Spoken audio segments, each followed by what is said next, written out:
I want to tell you a little story.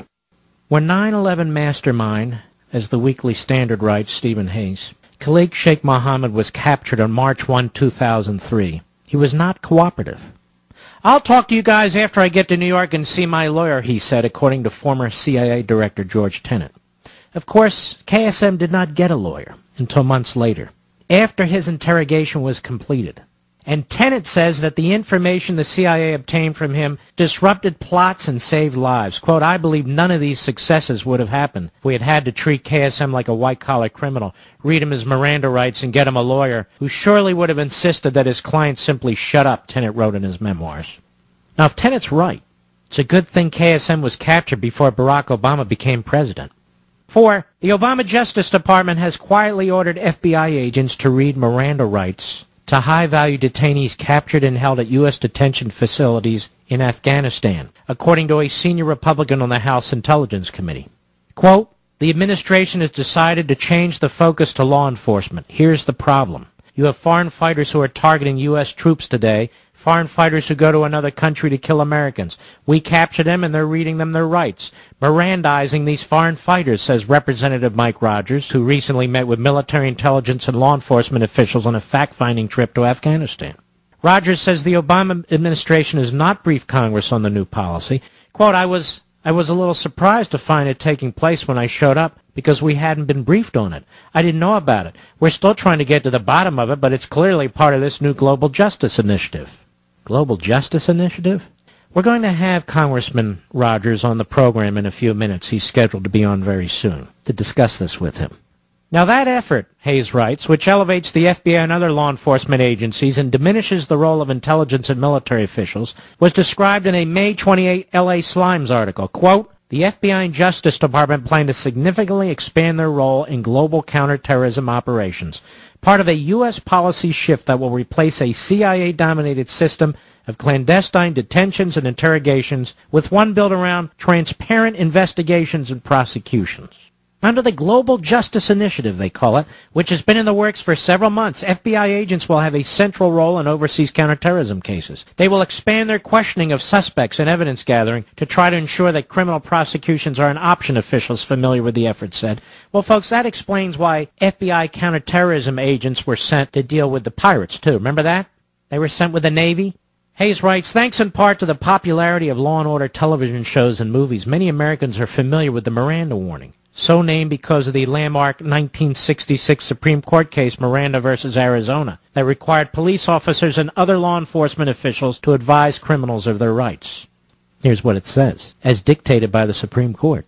You have the right to remain silent. Anything you say can and will be used against you in a court of law. You have the right to speak to an attorney and to have an attorney present during any questioning. If you cannot afford an attorney, one will be provided for you at government expense."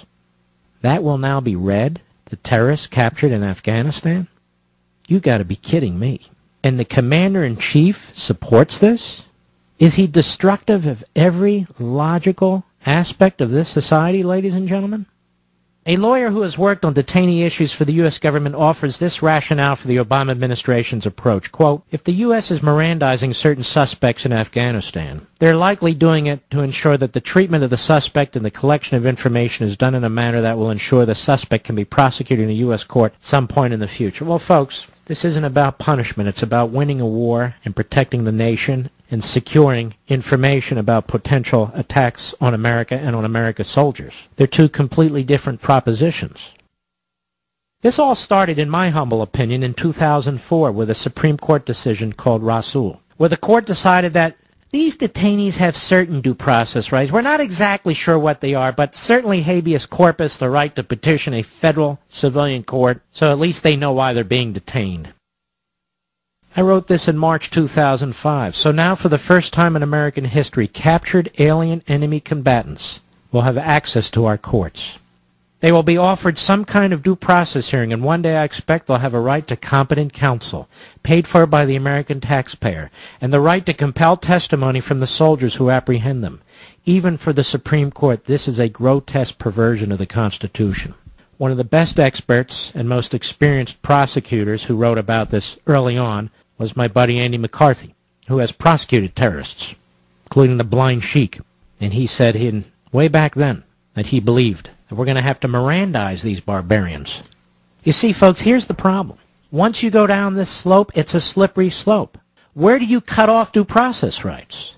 And so when you have a radical as president and a radical as an attorney general, and by the way, those Republicans who endorsed Holder, I hope they're happy now. He's an extremist. Oh, he's a nice man. So what? Who cares?